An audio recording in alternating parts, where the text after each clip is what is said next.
Bapak Ibu hadirin yang kami hormati, sebelum penyampaian orasi ilmiah berjudul Inovasi Kurikulum dan Desain Pelatihan Karya Tulis Ilmiah bagi pejabat fungsional dengan metode berpikir terbalik, berikut akan dibacakan riwayat hidup orator sesi ke-6 pada hari ini. Kepada Bapak H. Endan Suwandana, silakan maju ke podium.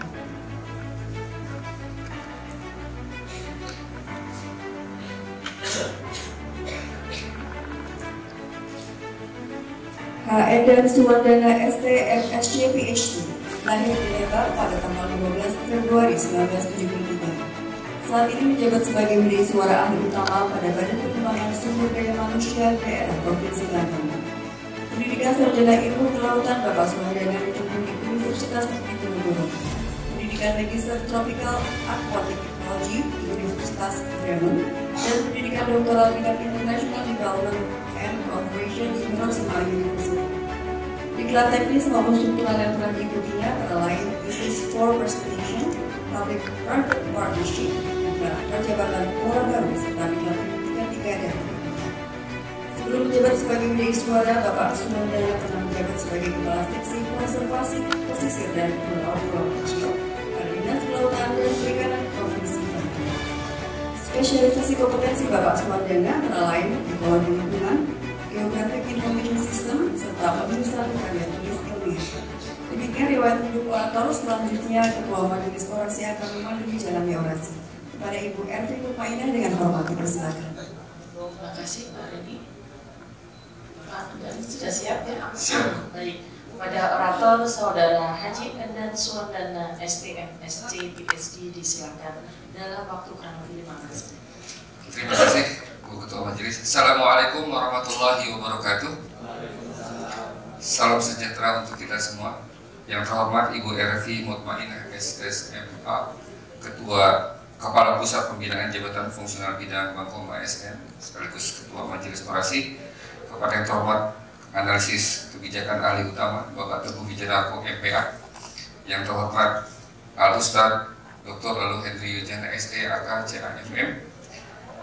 Yang terhormat Bapak Untung Saritomo, ESOS, SHMSI. Bapak Ibu Orator Gelombang 2 tahun 2023, hadirin yang berbahagia. Puji syukur kehadirat Allah Subhanahu wa Ta'ala yang telah memberikan kesempatan kepada saya untuk menyampaikan orasi ilmiah pada hari yang berbahagia ini dengan judul Inovasi Kurikulum, Silabus, dan Desain Pelatihan KTI bagi Jabatan Fungsional dengan Metode Terbalik. Salawat dan salam semoga selalu tercurah kepada Nabi Muhammad SAW. Bapak, Ibu, Ketua dan anggota Majelis Orasi dan hadirin yang berbahagia. Hari ini adalah salah satu hari dalam hidup saya yang paling membahagiakan diri saya. Karena pada hari ini saya diberikan kesempatan oleh Allah Subhanahu wa Ta'ala untuk menceritakan perjalanan karir saya, khususnya perjalanan ilmiah, sampai saya dapat berdiri di forum ilmiah yang sangat terhormat ini, yaitu sebuah forum yang setara dengan orasi ilmiah guru besar di perguruan tinggi maupun di lingkungan peneliti. Perjalanan ilmiah saya yang akan saya ceritakan ini dan kemudian ditulis dalam bentuk laporan penelitian merupakan best practice dalam karir saya sebagai Widya Suara. Karena memang sejatinya kegiatan orasi ilmiah adalah kegiatan pengakuan atas capaian ilmiah seseorang dalam bidang tertentu secara konsisten dan kontinu selama karirnya sampai dia berhak mendapatkan gelar kehormatan utama, baik sebagai peneliti utama, Widya Suara utama, guru besar dan sebagainya pada bidang spesifikasinya. Perjalanan ilmiah saya dimulai ketika saya baru saja menyelesaikan pendidikan doktoral dan ingin menempuh jalur profesi Widya Suara yang saya yakini akan menjadi profesi yang tepat untuk saya. Saya menjadi Widya Suara di penghujung tahun 2013, tepatnya 1 Desember 2013, di mana tentunya kegiatan diklat pada bulan tersebut telah selesai dilaksanakan. Maka kesempatan 1 bulan itu saya manfaatkan untuk mengkaji dan mempersiapkan apa yang dapat saya perbuat untuk profesi yang baru ini. Hasil pengamatan selama 1 bulan itu saya menyimpulkan bahwa profesi Widya Suara harus segera memiliki jurnal ilmiah online berbasiskan OJS. Maka tidak menunggu lama, tepat 30 hari setelah saya menjadi Widya Suara atau tepatnya pada tanggal 1 Januari 2014, saya menerbitkan jurnal Lingkar Widya Suara sebagai jurnal online Widya Suara pertama di Indonesia. Saat itu belum ada satupun asosiasi profesi Widya Suara, bahkan lembaga diklat baik kementerian, lembaga maupun daerah yang memiliki jurnal ilmiah online. Semua jurnal yang terbit saat itu baru sebatas jurnal cetak yang sebenarnya harus segera bermigrasi ke jurnal online sesuai dengan ketentuan akreditasi yang diterbitkan oleh LIPI saat itu. Majelis Orasi dan hadirin yang berbahagia. Selain menerbitkan jurnal Lingkar Widya Iswara pada tahun 2014 itu, juga saya dipercaya oleh teman-teman untuk menjadi Ketua Ikatan Widya Iswara Indonesia Provinsi Banten. Dan sebagai gebrakan awal, maka kami menggelar pertemuan ilmiah tahunan nasional atau PITNAS Widya Iswara. Event PITNAS itu ternyata menjadi PITNAS pertama yang pernah dilaksanakan oleh Asosiasi Profesi IWI di daerah. Sebelumnya, PITNAS hanya dilaksanakan oleh pengurus pusat IWI di Jakarta. Sampai dengan saat ini, IWI Provinsi Banten tentunya berkat dana dari BPSD Provinsi Banten telah melaksanakan 5 kali PITNAS, dan ini merupakan jumlah penyelenggaraan PITNAS terbanyak yang pernah diselenggarakan oleh Asosiasi Profesi Widya Iswara di daerah. Bahkan PITNAS yang kelima itu dilaksanakan dengan format seminar internasional, di mana seluruh makalah, presentasi, dan diskusi dilaksanakan dalam bahasa Inggris dengan mengundang keynote speakers dan ekspatriat asing yang bekerja di lembaga dunia di Jakarta. Seminar internasional itu menjadi seminar internasional pertama dan satu-satunya sampai dengan saat ini yang pernah diselenggarakan oleh Widya Iswara. Majelis Orasi dan hadirin yang berbahagia. Berbekal pengalaman dalam mengelola jurnal Lingkar Widya Iswara yang saat ini telah masuk tahun ke-10 dan telah menerbitkan tidak kurang dari 120 artikel serta 5 kali penyelenggaraan PITNAS yang telah menerbitkan 372 paper, ditambah dengan pengalaman saya sendiri menerbitkan 7 buah artikel di jurnal terindeks Scopus dan 35 paper di jurnal nasional, maka saya mengamati bahwa kualitas karya tulis Widya Iswara baik di Juliwi maupun PITNAS sebagian yang masih jauh di bawah standar. Maka sejak saat itu, saya berusaha untuk menemukan inovasi metode pembelajaran yang efektif agar para Widya Iswara dapat menulis KTI secara cepat, produktif, dan sesuai dengan standar penulisan di jurnal ilmiah. Jika hal ini tidak dilakukan, maka akan sulit bagi Widya Iswara untuk menembus jurnal terakreditasi. Literatur sebelumnya pun menyebutkan bahwa menulis artikel ilmiah memang dialami oleh para Widya Iswara, guru, pustakawan, mahasiswa, dosen, peneliti, dan sebagainya. Bahkan lebih jauh, Elvin Tri dan Wiryawan menyatakan bahwa jumlah publikasi ilmiah di Indonesia masih sangat rendah. Sejauh ini sebenarnya telah banyak kegiatan pelatihan penulisan KTI yang dilakukan dalam meningkatkan kemampuan menulis KTI. Beberapa di antaranya dilakukan di kalangan mahasiswa sarjana, pasca sarjana, guru, dosen, peneliti, serta Widya Iswara. Sayangnya, sebagian besar pelatihan penulisan KTI itu masih terfokus pada penyampaian aspek teoritis mengenai konsep KTI dan bagaimana merancang penelitian. Hasil temuan yang bernilai kebaruan. Untuk menjawab permasalahan di atas, maka dalam perjalanannya dikembangkanlah kurikulum pelatihan penulisan KTI dengan metode berpikir terbalik atau disingkat sebagai metode terbalik. Ya, sesuai dengan namanya, metode terbalik mengajarkan peserta pelatihan bukan dari menyusun judul dan merumuskan masalah, tetapi dimulai dari mencari data dan mengolah data. Metode terbalik ini menjadi novelty saya dalam mengembangkan metode pelatihan penulisan KTI yang kemudian menjadi viral setidaknya di beberapa lembaga pelatihan. Kurikulum pelatihan KTI dengan metode terbalik ini lebih menekankan praktek daripada teori atau 70 versus 30 dengan melaksanakan prinsip learning by doing. Kurikulum tersebut terdiri dari 12 materi praktek, yaitu pertama, pada hari pertama pelatihan, langsung melakukan pencarian data, melakukan pengolahan dan analisis data, menuliskan hasil analisis, mengembangkan diskusi dan pembahasan, menulis kesimpulan, menyusun daftar pustaka, mencari jurnal ilmiah target dan mengunduh template-nya, baru menulis metodologi, pendahuluan, abstrak dan kata kunci, merumuskan judul, baru kemudian mengirimkannya ke jurnal ilmiah. Ini metode terbaliknya. Metode ini pertama kali diuji cobakan di BKPSDM Provinsi Kepulauan Bangka Belitung dengan peserta berbagai kalangan pejabat fungsional termasuk Widya Iswara. Hasilnya cukup lumayan karena 90% peserta berhasil menyusun naskah KTI dan langsung dikirimkan ke berbagai jurnal ilmiah sesaat sebelum penutupan diklat. Bahkan ada satu naskah di antaranya yang berhasil terbit di jurnal ilmiah terakreditasi Sinta 4, sekarang Sinta 2, yaitu Jurnal Al-Islam. Naskah ini ditulis oleh seorang guru SMA Negeri 1 Pangkal Pinang, yaitu Ibu Pilih Karini, yang sebelumnya sama sekali belum pernah menulis KTI. Diklat ini cukup dianggap sukses karena diklat-diklat sebelumnya biasanya hanya dapat meningkatkan kemampuan pengetahuan kognitif saja. Sedangkan pada diklat ini, peserta selain berhasil mengirimkan naskah KTI-nya ke jurnal ilmiah sebelum penutupan pelatihan dilakukan, namun juga berhasil menerbitkannya di jurnal ilmiah. Cerita keberhasilan Ibu Pining Karini ini telah viral di lingkungan Widya Iswara BKPSDM Kepulauan Bangka Belitung dan beresonansi di lingkungan Widya Iswara Nasional, khususnya Widya Iswara alumni Pitnas. Narasi yang berkembang adalah bahwa metode pelatihan yang saya kembangkan ini telah berhasil menjadikan seseorang yang tidak mengetahui apapun tentang jurnal pada hari pertama pelatihan, tapi hanya dalam waktu 4 hari pelatihan berhasil menyusun naskah KTI dan berhasil menerbitkannya di jurnal terakreditasi. Keberhasilan ini berlanjut pada pelatihan-pelatihan angkatan selanjutnya di Kepulauan Bangka Belitung, yang keberhasilan ini saya tulis pada Jurnal Penelitian Pendidikan UNY Sinta 3 2019.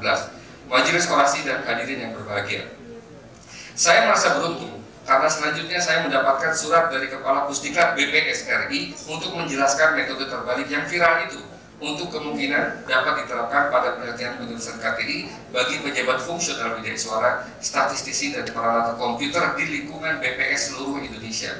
Singkat cerita, BPS percaya dengan metode saya itu dan memberikan kesempatan kepada saya untuk menerapkannya di Pusdiklat BPS pada 3 angkatan KTI secara klasikal.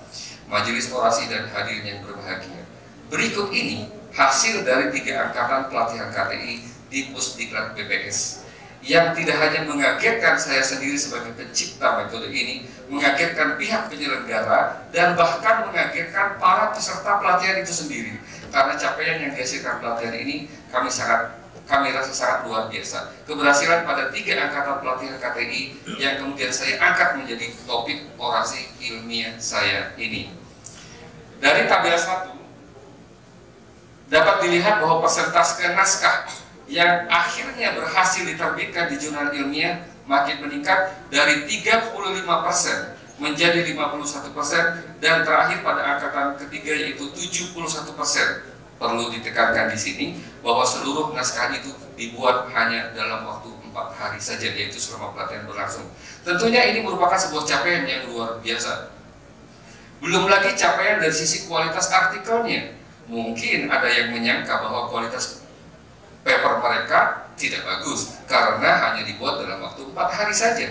Tapi dugaan itu terbantahkan dengan melihat data bahwa artikel para peserta pelatihan hampir sebagian besarnya, yaitu sekitar 93%, berhasil terbit di jurnal-jurnal terakreditasi nasional selanjutnya. Mulai dari Sinta 6 sampai dengan Sinta 2. Sejauh ini capaian ini tentu belum pernah terjadi pada pelatihan KTI di instansi manapun. Selain kedua capaian yang sangat fenomenal ini, tentu diukur juga capaian-capaian lainnya, yaitu capaian kognitif yang dibuktikan dengan peningkatan nilai post-test dari pretest, peningkatan kemampuan praktis dan menulis KTI. Bahkan beberapa tahun, 3 tahun setelah pelatihan, lebih dari 50% alumni telah berhasil menerbitkan KTI dengan tambahan, yaitu 1, 2, 3, bahkan ada yang lebih dari 3 paper. Next, selanjutnya. Next lagi. Ya, ini adalah 3 tahun kita lakukan survei sesuai dengan permintaan Pak Aswad yang waktu itu menjadi orasi tertutup saya, Majelis Orasi. Itu lebih dari 3 paper tambahan dengan menggunakan metode terbalik. Majelis Orasi dan hadirin yang berbahagia, dalam perjalanannya, keberhasilan kurikulum pelatihan KTI dengan metode berpikir terbalik ini akhirnya sampai juga pada telinga beberapa penyelenggara pelatihan, baik di pusat maupun daerah, sehingga metode ini dapat terimplementasikan di beberapa tempat seperti pada tabel 3 berikut ini. Selain berupa workshop, pelatihan metode terbalik juga disampaikan dalam bentuk seminar sehari dalam tabel selanjutnya. Agar keberhasilan dari metode terbalik ini bermanfaat bagi akademia di tanah air, maka metode ini saya tulis pada beberapa jurnal. Yang pertama adalah jurnal Ajar Universitas Riau Sinta 4, pada Seminar Nasional Widya Iswara di BPSDM di Provinsi Jawa Barat, pada jurnal Monas BPSDM DKI bersama dengan Ibu Kapus Diklat BPS pada saat itu, Dr. Eni, yang saat ini menjadi Kabiro SDM BPS. Lalu setelah kegiatan praorasi atau tertutup, saya terbitkan di jurnal Edu Maskul Sinta 4. Majelis Orasi dan hadirin yang berbahagia, manfaat dari temuan kurikulum metode terbalik dengan penerapan konsep 70-30 untuk pelatihan KTI ini telah terbukti memberikan manfaat bagi pengembangan kompetensi ASN, terbukti dengan terbitnya artikel para peserta pelatihan di jurnal-jurnal terakreditasi. Metode ini juga memberikan kontribusi bagi pengembangan ilmu pengetahuan dengan ditemukannya metode cepat, produktif untuk menulis KTI. Metode ini juga tentunya memberikan manfaat bagi profesi widya iswara, karena melalui metode ini widya iswara dapat diandalkan untuk memberikan bimbingan pada pejabat fungsional lainnya, termasuk dosen dan peneliti sebagaimana tadi sudah pernah diajarkan juga di beberapa perguruan tinggi. Kesimpulan dan rekomendasi, majelis orasi dan hadirin yang berbahagia. Akhirnya saya dapat menyimpulkan bahwa metode terbalik yang dikembangkan untuk pelatihan penulisan KTI ini dikatakan efektif karena dapat meningkatkan kompetensi peserta pelatihan baik dari sisi teoritis, praktis maupun peningkatan motivasi atau afektif. Bahkan metode ini memberikan dalam jangka panjang dalam jangka panjang memberikan dampak karena 50% alumni pelatihan berhasil menerbitkan paper tambahan dengan metode terbalik. Saya merekomendasikan kepada lembaga-lembaga pelatihan di KLD untuk dapat mencoba menerapkan metode terbalik ini pada pelatihan KTI untuk meningkatkan kompetensi KTI para ASN di lingkungan secara cepat dan produktif. Ucapkan terima kasih. Saya mengucapkan terima kasih sebesar-besarnya kepada pejabat Gubernur Banten beserta jajarannya, Pak Sekda, Pak Kepala BPSDM. Gak gampang ya Pak sampai ke sini menyusun formasi dan sebagainya. Kepada Kepala LAN, Pak Deputi, Ibu Ervi, Pak Iwan, Bu Diana, Bu Yohana, semualah pokoknya, Pak Dwiki. Kemudian kepada Kepala Pusdiklat BPS tentunya yang saat ini sudah berganti dari Ibu Eni dan jajarannya, Pak Munawar Asikin dan semuanya. Kemudian Ibu Is Mulyaningsih dan Ibu Sauda yang menemani saya pertama kali ke Bangka Belitung dalam menciptakan metode ini. Makasih Bu Is ada di sini. Pada teman-teman widya iswara yang saat ini menjadi pendamping terbanyak, ada 10 orang hadir di sini. Terima kasih. Akhirnya kepada yang terhormat Ketua dan anggota Majelis Orasi Ilmiah, saya ingin menyampaikan bahwa widya iswara adalah salah satu profesi yang sangat penting bagi perkembangan ASN. Profesi ini membutuhkan widya iswara ahli utama di bidang-bidang spesifik, sebagaimana juga di perguruan tinggi yang membutuhkan guru-guru besar di bidang spesifik. Saya melihat ada potensi untuk melakukan sedikit inovasi pada pengukuhan orasi ilmiah widya iswara, yaitu dengan mengukuhkan seorang widya iswara ahli utama dengan menyebutkan bidang spesifikasinya, sebagaimana juga terjadi pada profesi lain. Saya melihat selama ini bahwa banyak sekali para widya iswara dari mantan eselon 1 dan 2 yang telah berhasil membuat legacy dan inovasi di bidang teknis mereka masing-masing, dan juga dari para widya iswara karir yang secara konsisten dan terus-menerus mengembangkan pelatihan teknis, bahkan sampai ada widya iswara yang memiliki hak paten di bidang pertanian misalnya. Namun sayang, orasinya justru tidak menggambarkan capaian ilmiah yang kontinu itu, karena orasi terkait dengan penelitian tertentu. Padahal justru tacit knowledge, inovasi, legacy, selama mereka berkarya secara kontinu dalam bidang spesifik itulah yang dibutuhkan generasi ASN selanjutnya. Dengan adanya sedikit inovasi pengubahan pada pola pengukuhan orasi ilmiah, mudah-mudahan profesi widya iswara dapat memiliki widya iswara ahli utama di berbagai bidang spesifik, keuangan, kedokteran, lingkungan, kependudukan, KPU-an dan sebagainya. Untuk itulah Majelis Orasi yang terhormat, dengan berbekal capaian ilmiah yang telah saya lakukan sebagai sumbangsi saya bagi bangsa dan negara dalam bidang publikasi ilmiah, maka kiranya majelis yang terhormat berkenan untuk dapat mengukuhkan saya sebagai widya iswara ahli utama, apalagi dengan menyebutkan bidang publikasi ilmiah sebagai spesialisasi keahlian saya, atau widya iswara ahli utama bidang publikasi ilmiah. Maka tentunya hal ini akan bermanfaat untuk saya sendiri, untuk profesi widya iswara, dan juga tentunya untuk lembaga administrasi negara sebagai instansi pembina, karena dengannya LAN akan memiliki direktori widya iswara ahli utama di berbagai bidang spesifikasinya. Demikian orasi ilmiah ini saya sampaikan, kurang lebihnya saya mohon maaf. Terima kasih atas segala perhatiannya. Assalamualaikum warahmatullahi wabarakatuh. Waalaikumsalam.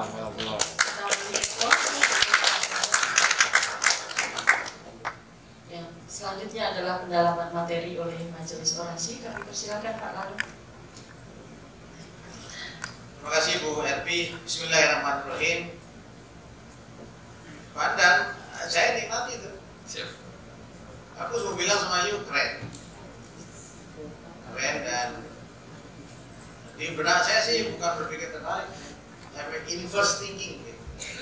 Bisa juga ya? Siap. Inverse thinking atau apa lagi ya, satu dari ini. Saya udah baca nih punya tulisan oke, atau iya, atau ya berpikir perlawanan gitu. So far oke. Begini ya, pandang ya. Terus terang aku setuju dengan cara ini. Sekarang saya bicara tentang kebutuhan praktis di Kementerian Lembaga.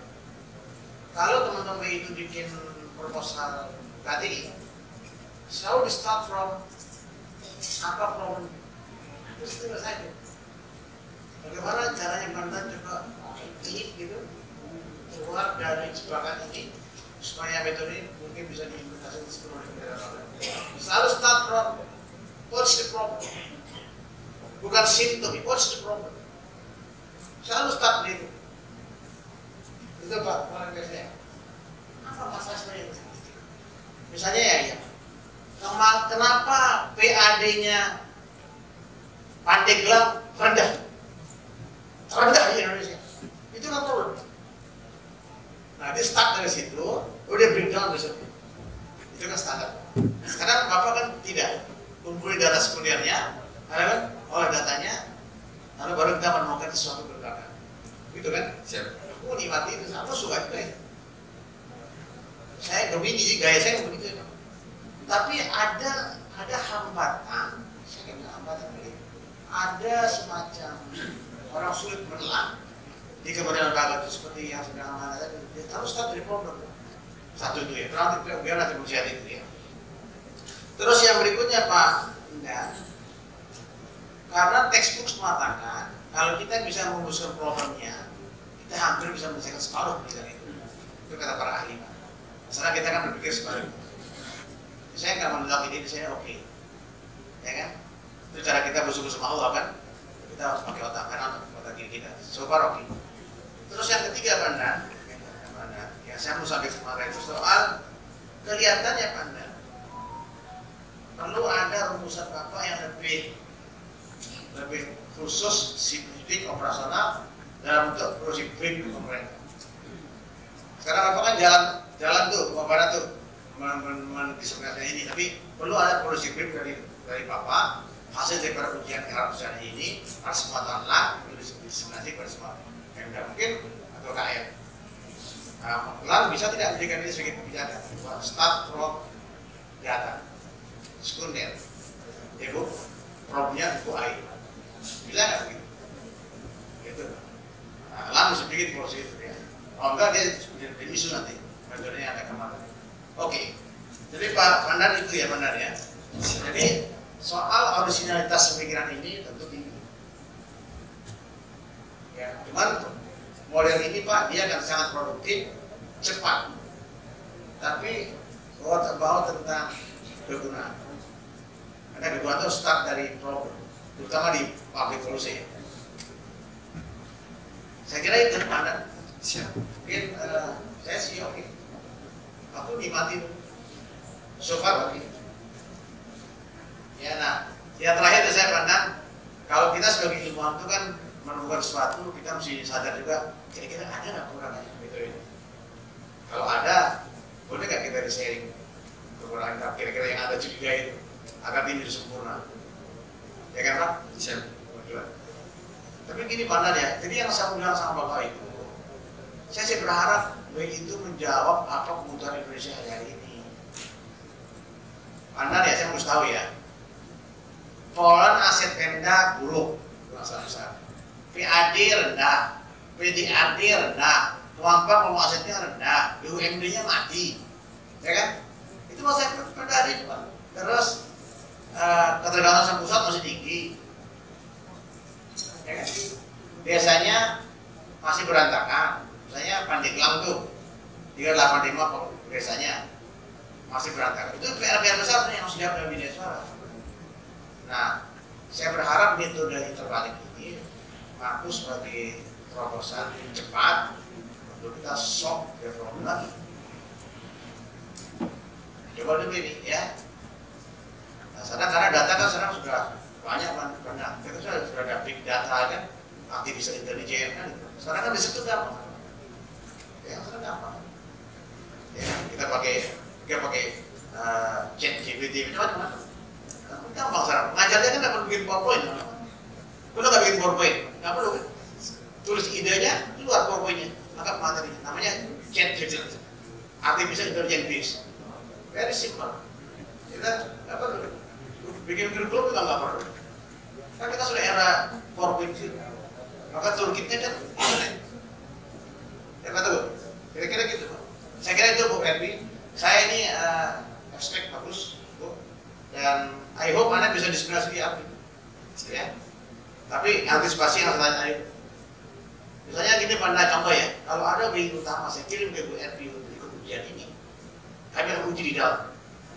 Saya tanya, kamu tulis apa masalahnya? Nah itu dia. Masalah kamu itu berguna loh di Indonesia. Ya kan?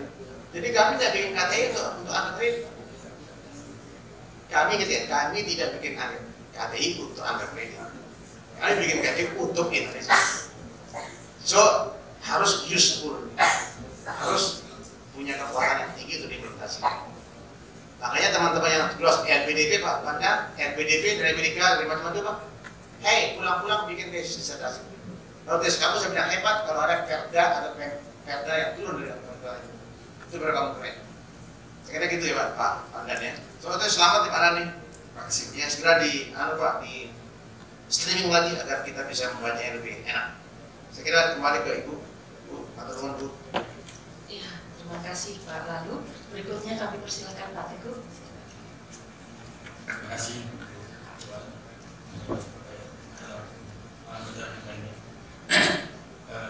Ibu sekalian, Bapak sekalian yang dari sini maupun di Zoom, saya kira saya juga sama dengan Pak Lalu bahwa saya juga menyampaikan apresiasi ya Pak atas hasil karya Pak Lalu. Saya juga baru baca itu dan saya merasa apa yang disampaikan oleh Pak itu juga sering saya lakukan. Jadi saya lakukan nantinya ketika saya muncul dengan pertanyaan kecil seperti tadi Pak selalu nutup, maka yang saya lakukan adalah mencari data dulu.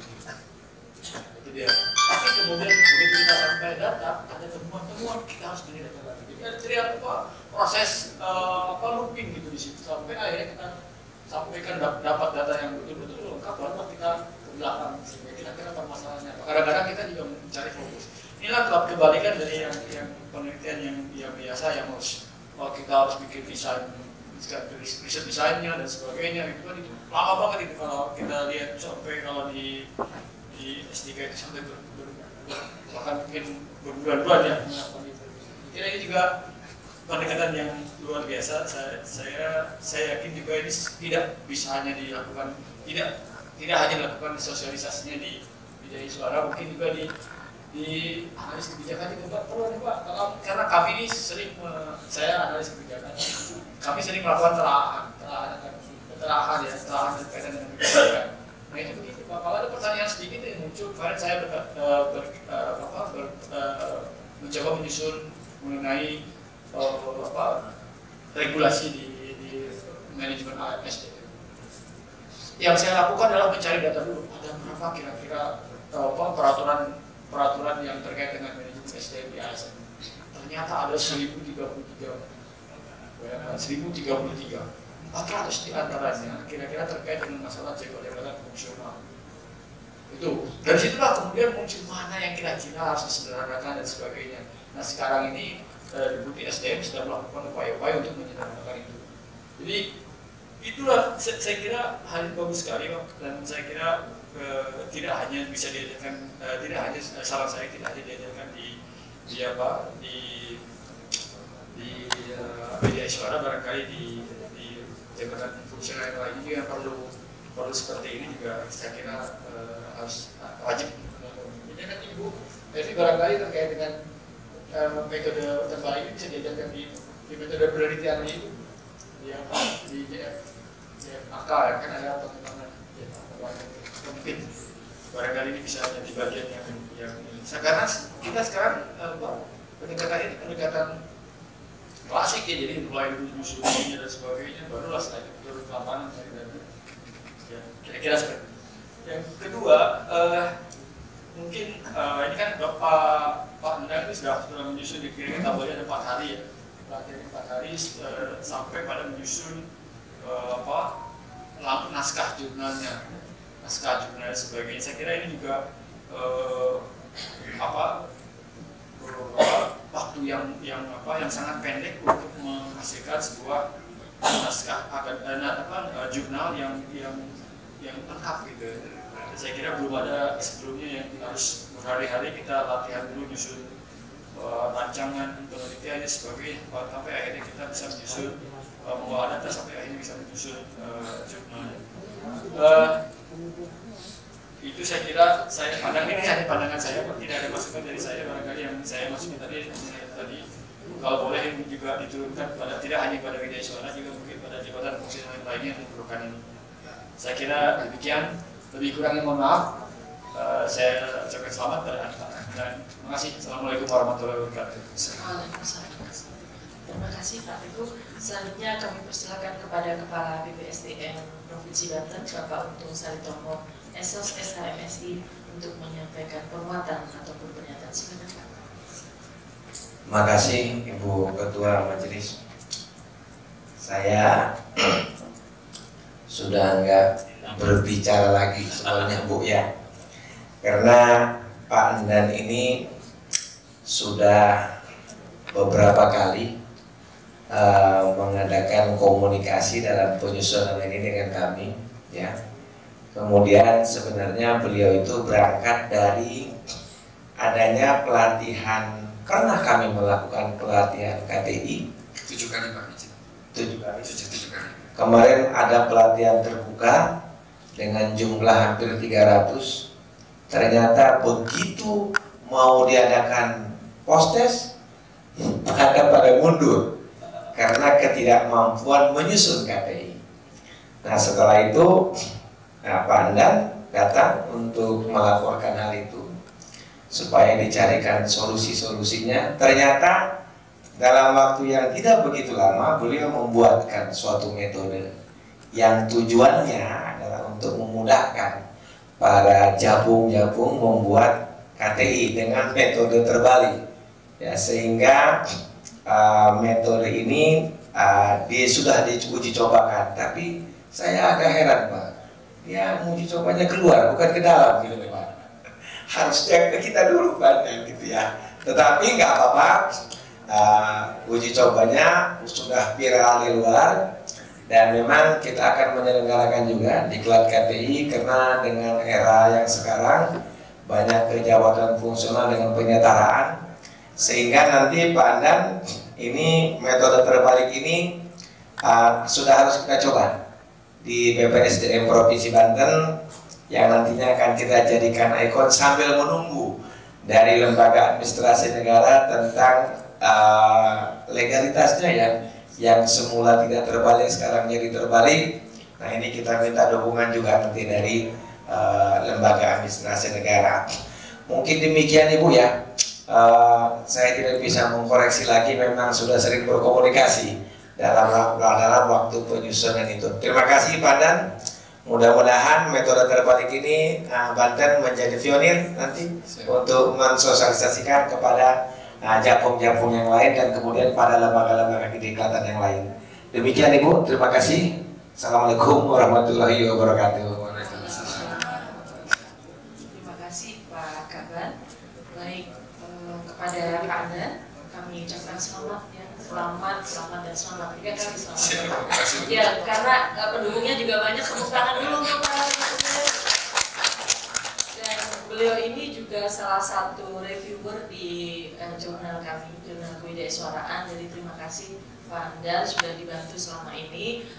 Beliau sangat teliti dan kalau sebagai reviewer beliau sangat kaku Pak, harus begini dan begitu. Tapi disitulah kami belajar banyak dari beliau. Jadi selamat Pak Andan. Hanya beberapa bukan pertanyaan ya, mungkin sedikit saran ya Pak ya. Yang pertama, ini kan Bapak penemuannya luar biasa. Mungkin bisa didaftarkan di HAKI ya, hak kekayaan intelektual itu. Sayang sekali kalau ini langsung dicopot nanti diklaim orang lain. Nah kan ini sudah luar biasa sekali. Dan yang kedua, namanya kalau metode terbalik itu memang bikin penasaran Pak. Tapi kok kenapa aneh juga gitu. Nah mungkin namanya tetap nama yang menarik, tapi mungkin khas, ada kekhasan di sana. Di sana kalau terbalik berarti kan dari yang bukan sudah ada dulu kemudian dibuat terbalik gitu kan. Nah sekarang yang memiliki kekhasan mungkin itu kedepannya gitu ya, diberi nama khas Pak Andan gitu. Nah tadi juga pertanyaannya sama ya dari Pak Teguh untuk CF yang lainnya. Kami nanti juga ingin mencoba Pak untuk CF yang lain. Kami punya analis kompetensi, punya analis kebijakan. Ya, siapa tahu nanti bisa mengadopsi metode terbalik ini dan sangat menarik karena walaupun Bank Prof ya sebagai salah satu unsur di dalam penilaian angka kredit sekarang sudah tidak ada ya Pak Andasnya, kita cukup prihatin dengan ditiadakannya Bank Prof atau pengembangan profesi ini, salah satunya adalah penulisan KTI, tapi saya yakin kemampuan untuk menulis karya tulis ilmiah ini sangat dibutuhkan oleh semua orang, tidak hanya pejabat fungsional tapi juga oleh semua orang, karena dari menulislah kita akan bisa meninggalkan legacy, meninggalkan untuk anak cucu kita. Kalau kita punya ilmu, tadi disinggung Pak Teguh juga, tidak tertulis kita meninggal, ilmu itu akan hilang bersama kita. Tapi kalau kita menulis, ilmu itu akan hidup selamanya gitu. Jadi terima kasih sekali atas semangat dan dukungan Pak Anda untuk LAN juga. Dan nanti kami juga akan upayakan Pak bahwa metode ini bisa diadopsi oleh LAN untuk mendukung tidak hanya bidai suara tapi juga CF lainnya. Demikian Pak Andan, silakan ditanggapi. Terima kasih. Baik, terima kasih kepada Ibu Ketua Majelis. Izin saya akan memulai dari Ketua MPK APUI Pak Ustadz Lalu. Terima kasih Pak atas dukungannya. Tadi teman-teman juga sedang menunggu kira-kira apa jawaban dari Pak Lalu gitu. Karena kalau Pak Lalu itu kalau di American Idol itu kayak si Simons-nya gitu Pak. Jadi memang kalau saya mendapat yes dari Pak Lalu itu saya senang sekali. Tepuk tangan Bapak Ibu untuk Pak Lalu. Ketua MPK kita. Pak Lalu yang saya hormati, ada kekurangan tentunya dari KTI metode terbalik ini, yaitu tentunya kita menemukan masalahnya itu di tengah-tengah. Kenapa metode ini diciptakan? Karena awalnya memang di BPS terlalu banyak sekali data yang sudah dihasilkan oleh BPS, oleh para statistisi, tapi mereka tidak mampu untuk menuliskannya karena mereka terpaku seperti kata Pak Lalu tadi, mencari judul dulu, tidak mencari data. Sedangkan pada pelatihan ini saya mengatakan oke, Anda punya data apa? Ini variabel ini, satu lagi apa ini? Oh kalau gitu coba pakai metode ini. Jadi langsung dicari kira-kira masalah apa dengan metode tertentu begitu. Jadi kekurangannya adalah kita tidak bisa membuat sebuah penelitian yang berbasiskan kepada pertanyaan dulu, itu kekurangannya. Karena tentunya kalau pertanyaan dulu, waduh datanya nggak ada, waduh harus pakai Google Form dan sebagainya, waduh harus ke lapangan dan sebagainya. Tetapi penelitian ini atau metode ini hanya dapat diterapkan untuk data yang sudah tersedia. Mungkin Pak. Jadi pertanyaan rumusan masalahnya akan datang kemudian ketika kita mengolah data itu. Selanjutnya mungkin karena singkat langsung ke Pak Teguh.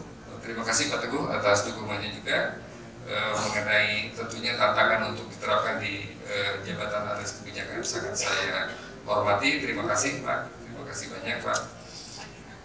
Kemudian Pak Kaban, ya Pak Kaban, mungkin kita tadi di slide ketiga, BPS memang menjadi instansi terbesar, yaitu 11 kali atau 11 angkatan, tetapi Banten juga sudah 7 angkatan, walaupun memang tidak sebesar ini capaiannya karena yang 7 angkatan itu semuanya dilakukan secara blended learning Pak.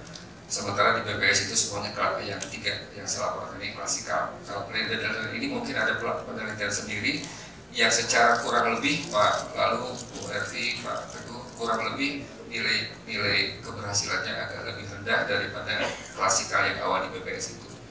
Ya, mungkin faktornya adalah ketika kita survei kepada mereka apa yang menyebabkan tidak terkirimkan, itu karena masih ada tugas dari pimpinan, karena masih mungkin karena ada mereka tidak diasramakan. Namun demikian dari total 11 angkatan di BPS ini, walaupun persentase keberhasilan turun, tapi masih di atas 50% Ibu. Kampus dari 11 angkatan itu masih di atas 50% yang masuk ke jurnal ilmiah. Kemudian kepada Ibu Ervi ya, terima kasih sarannya, nanti insya Allah akan saya tindak lanjuti untuk ke Haki dan juga mencari nama selain nama berpikir terbalik ini. Nanti kita akan cari nama. Terima kasih atas masukannya. Baik Bapak Ibu sekalian, saya mohon maaf apabila ada pertanyaan yang terlewat. Namun demikian saya ucapkan terima kasih kepada seluruh majelis orasi, kepada lembaga administrasi negara. Mungkin sekali seumur hidup Bapak Ibu kita berdiri di sini ya, dan tidak semudah juga untuk mencapai ke sini, apalagi ketika peraturan dari jabatan fungsional itu kemarin berubah sangat drastis, cepat sekali. Saya doakan semoga teman-teman yang lain yang masih di posisi mandiri juga dapat segera menempuh proses ini. Sekali lagi terima kasih semuanya. Saya tidak bisa menyebut satu-satu. Saya akhiri. Alhamdulillah. Assalamualaikum warahmatullahi wabarakatuh. Terima kasih. Pendalaman materi sudah selesai. Selamat datang dan dapat kembali.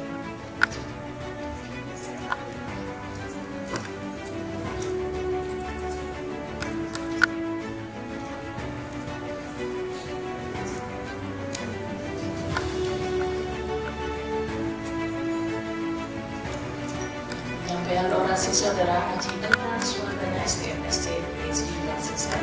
Acara segera dimulai.